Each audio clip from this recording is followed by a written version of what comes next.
Rakyat Republik Indonesia guna memperingati 66 tahun pidato Bung Karno di depan sidang Badan Penyelidik Usaha-Usaha Persiapan Kemerdekaan Indonesia atau yang disingkat BPUPKI pada 1 Juni 1945 atau yang telah kita kenal sebagai hari lahirnya Pancasila.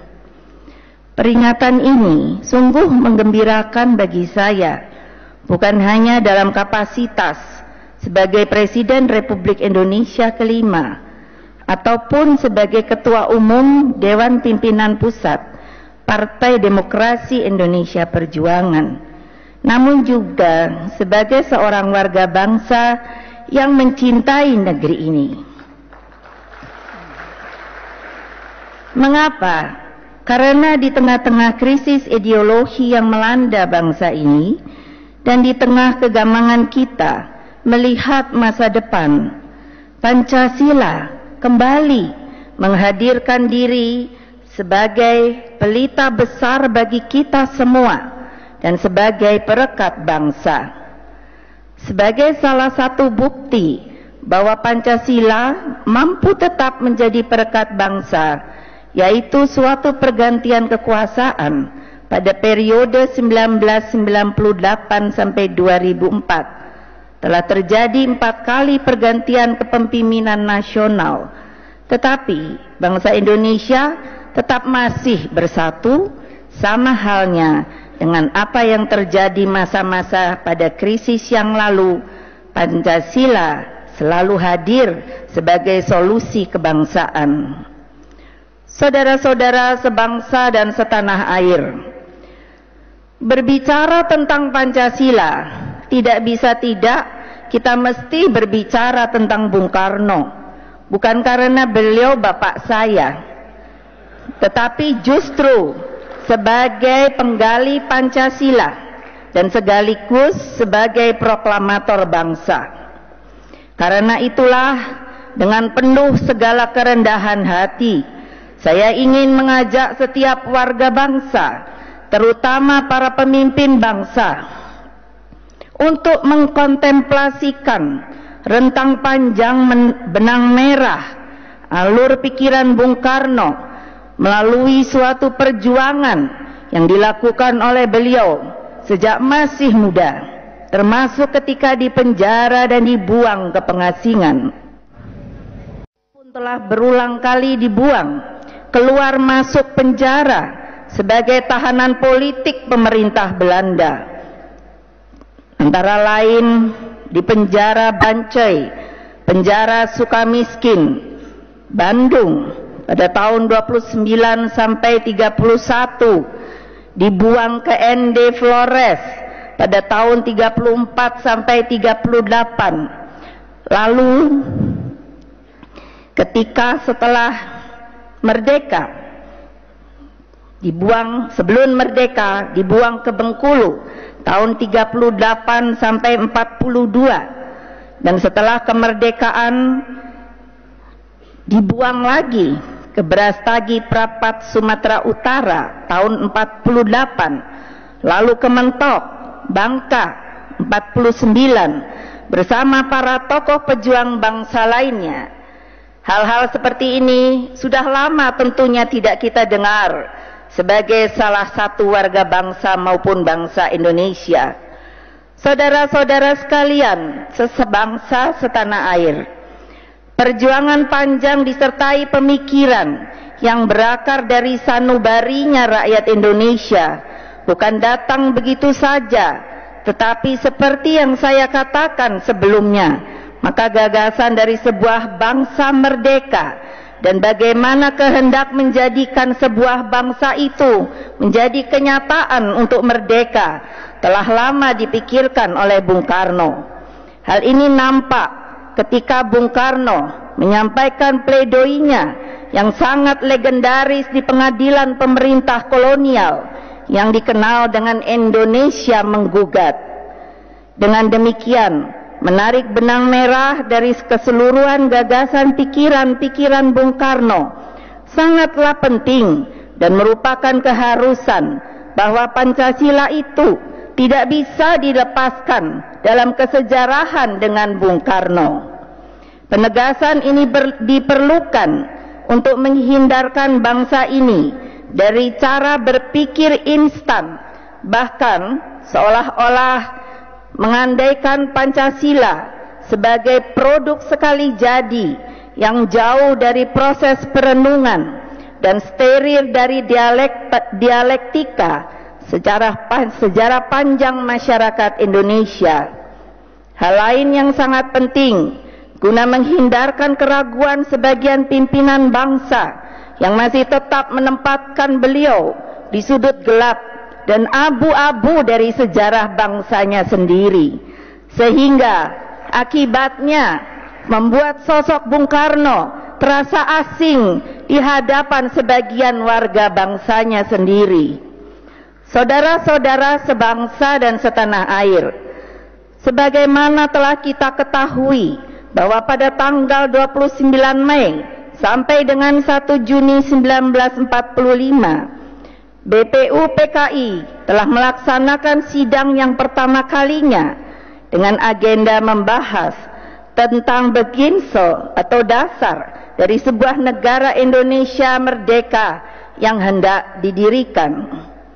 Marilah kita mencoba merenungkan dengan bertanya, mengapa Bung Karno dapat menguraikan dasar Indonesia merdeka tersebut secara lisan dengan baik dan lancar.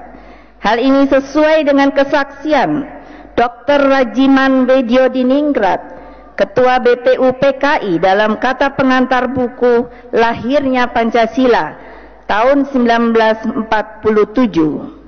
Saya petik, buku Lahirnya Pancasila ini adalah buah stenografis verslah dari pidato Bung Karno yang diucapkan dengan tidak tertulis dahulu dalam sidang pertama pada tanggal 1 Juni 1945 ketika sidang membicarakan apa yang akan menjadi dasar negara kita sebagai penjelmaan dari angan-angannya.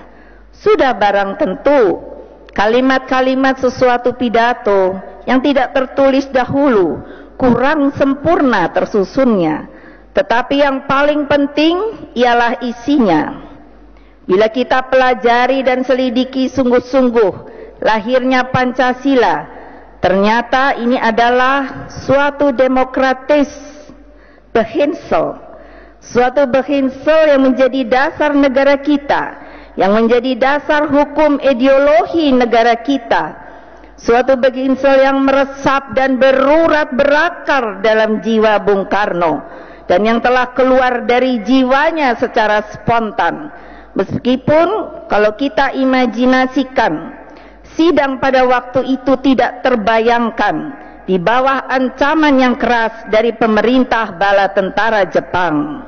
Memang jiwa yang berhasrat merdeka tak mungkin dikekang-kekang.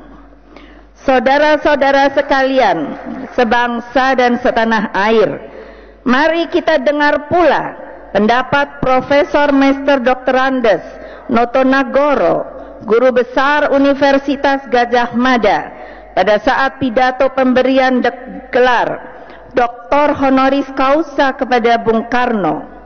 Beliau, supaya diketahui, mempunyai gelar Dr. Honoris Causa berjumlah 23 buah.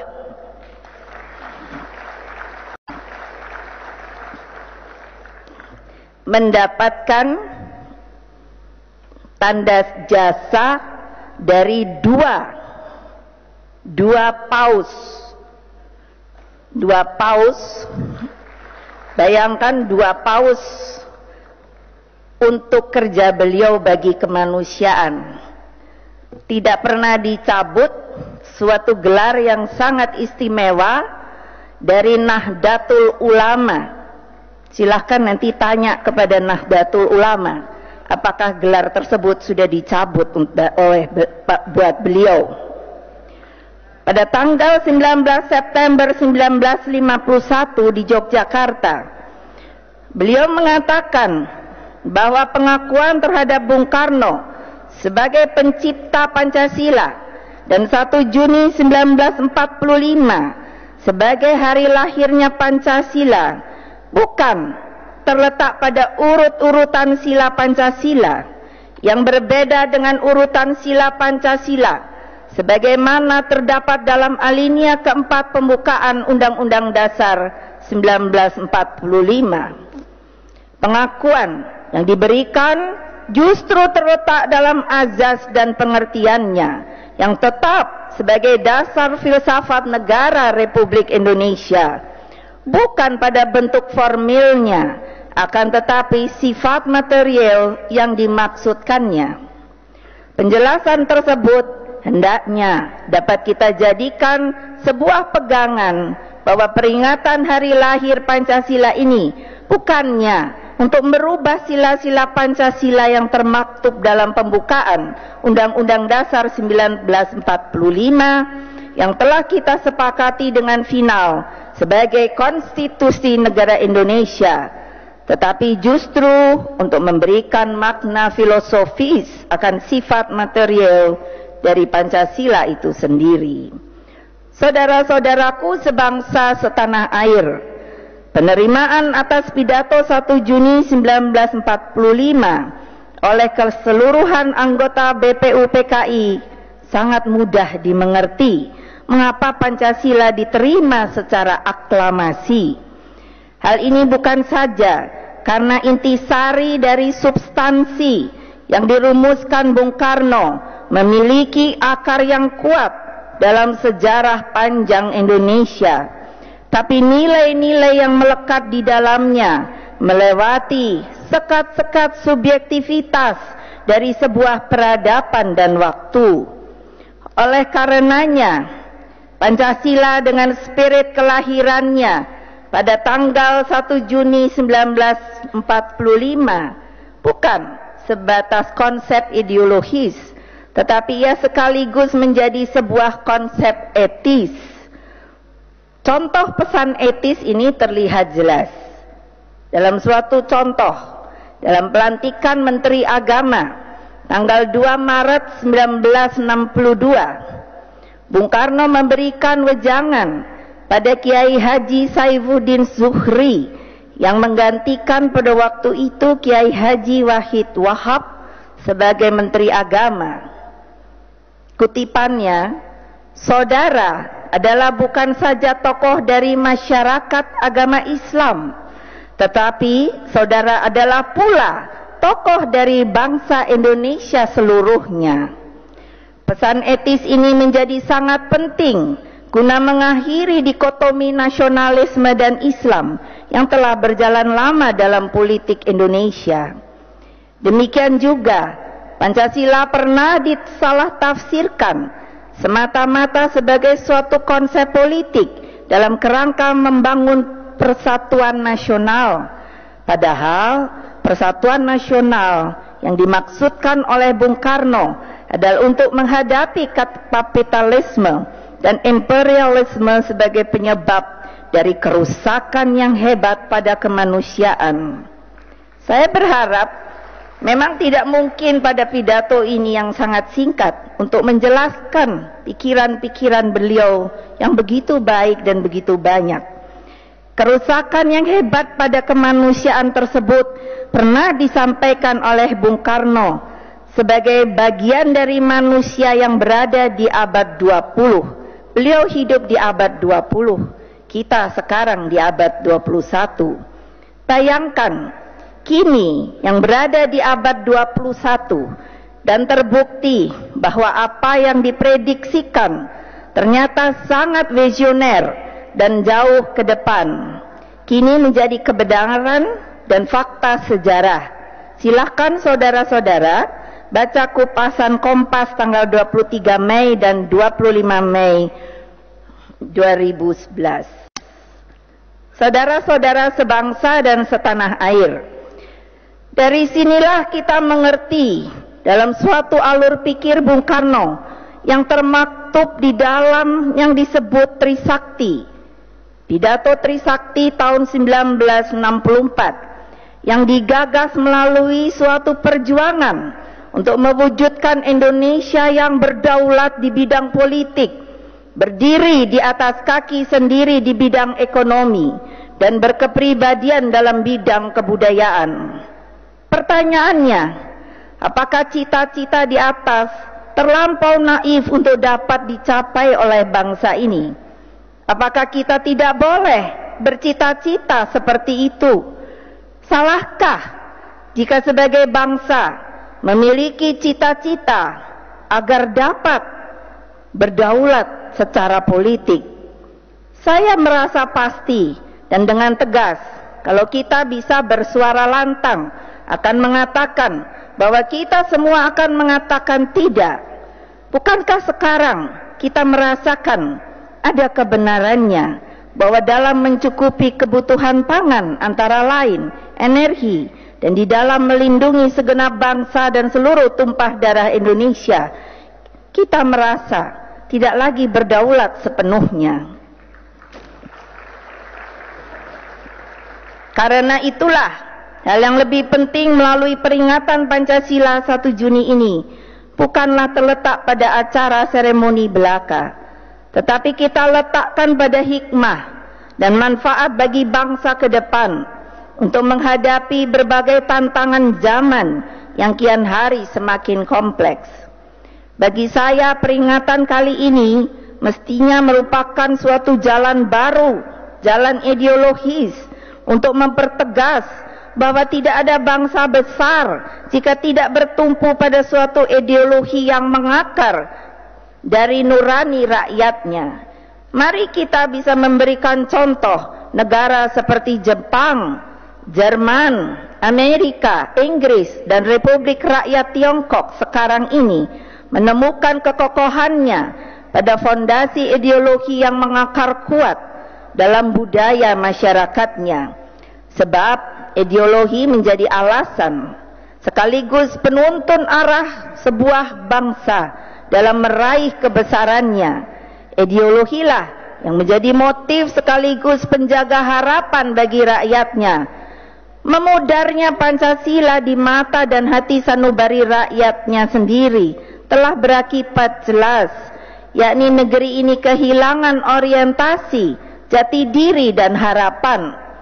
Tanpa harapan negeri ini akan sulit menjadi bangsa yang besar, karena harapan adalah salah satu kekuatan yang mampu memelihara daya juang sebuah bangsa. Harapan yang dibangun dari sebuah ideologi akan mempunyai kekuatan yang maha dahsyat bagi sebuah bangsa. Dan harapan merupakan sebuah pelita besar dalam jati diri bangsa. Guna menjawab harapan di atas, masih banyak pekerjaan rumah yang harus kita selesaikan. Sebab Pancasila akan dinilai, ditimbang, dan menemukan jalan kebesarannya melalui jejak-jejak tapak perjuangannya sendiri. Perjuangan setiap pemimpin dan rakyat Indonesia sendiri. Perjuangan agar Pancasila bukan saja menjadi bintang penunjuk, tetapi menjadi kenyataan yang membumi. Tanpa itu kita akan terus membincangkan Pancasila, tetapi tidak mampu membumikannya dan melaksanakannya, hingga akhirnya kita terlelap terus dalam pelukan neokapitalisme dan neoimperialisme, serta terbangunnya fundamentalisme yang saat ini menjadi ancaman besar bagi bangsa dan negara kita. Demikian pula Pancasila tidak akan pernah mencapai fase penerimaan sempurna secara sosial, politik dan budaya oleh rakyatnya. Justru ketika alur benang merah sejarah bangsa dalam perjalanan Pancasila dilupakan oleh bangsanya dan dipisahkan terus dengan penggalinya sendiri. Inilah salah satu tugas sejarah yang harus segera diselesaikan. Demikian pula halnya dengan persoalan sumber rujukan. Ketika kita menyatakan Pancasila menjadi sumber dari segala sumber hukum negara kita, pertanyaan yang menohok bagi kita adalah, ketika para penyelenggara negara dan pembuat undang-undang harus merujuk dokumen apakah yang bisa digunakan oleh mereka sebagai referensi tentang Pancasila. Pancasila yang bukan terus diperbincangkan, tetapi referensi Pancasila yang membumi. Pertanyaan tersebut sangat-sangat sederhana, tetapi saya berkeyakinan dalam kurun 13 alam reformasi ini menunjukkan kealpaan kita semua terhadap dokumen penting sebagai rujukan Pancasila dalam proses ketatanegaraan kita. Bukan Pancasila yang harus diperbincangkan, tetapi referensi Pancasila yang membumi yang kita butuhkan. Saudara-saudaraku sebangsa dan setanah air, pada kesempatan ini saya ingin memberikan apresiasi kepada Lembaga Majelis Permusyawaratan Republik Indonesia yang telah bersusah payah memproses di dalam mensosialisasikan 4 pilar kehidupan berbangsa dan bernegara, yaitu sosialisasi Pancasila sebagai dasar dan ideologi negara, Undang-Undang Dasar Negara Republik Indonesia tahun 1945 sebagai Konstitusi Republik Indonesia, Negara Kesatuan Republik Indonesia sebagai bentuk final negara, dan Bhinneka Tunggal Ika sebagai sistem sosial bangsa Indonesia. Saya menghimbau kepada segenap bangsa Indonesia, hendaknya tugas mulia sosialisasi dan institusionalisasi 4 pilar kehidupan berbangsa dan bernegara tersebut tidak hanya menjadi tanggung jawab Majelis Permusyawaratan Republik Indonesia, tetapi juga menjadi tanggung jawab lembaga-lembaga negara lainnya, baik di tingkat pusat maupun daerah, dan juga dilakukan oleh segenap komponen bangsa, khusus kepada lembaga-lembaga negara yang bertanggung jawab pada penyelenggaraan sistem pendidikan nasional untuk dapat memastikan kembali agar mata pelajaran ideologi Pancasila beserta penggalinya dapat diajarkan dengan baik dan benar, mengikuti benang merah sejarah bangsa di setiap jenjang pendidikan anak didik kita. Saudara-saudara sekalian, sebangsa setanah air, sebelum mengakhiri pidato ini, saya ingin kembali menyampaikan sedikit cuplikan lagu yang begitu indah yang telah kita dengar tadi, yang disampaikan oleh almarhum Franky Sahilatua, sahabat saya, dalam syair Pancasila Rumah Kita. Pancasila rumah kita, rumah untuk kita semua. Nilai dasar Indonesia, rumah kita selamanya. Untuk semua keluarga menyatu, untuk semua saling membagi. Pada setiap insan sama dapat, sama rasa. Oh, Indonesiaku, oh Indonesiaku. Selamat memperingati 66 tahun hari lahirnya Pancasila. Terima kasih. Wassalamualaikum warahmatullahi wabarakatuh.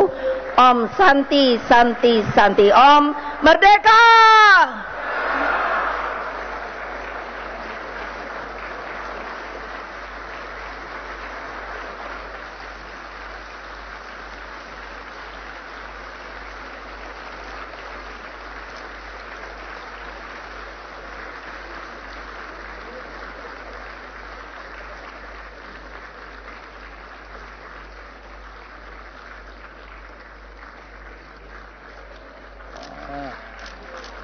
Kaya gini.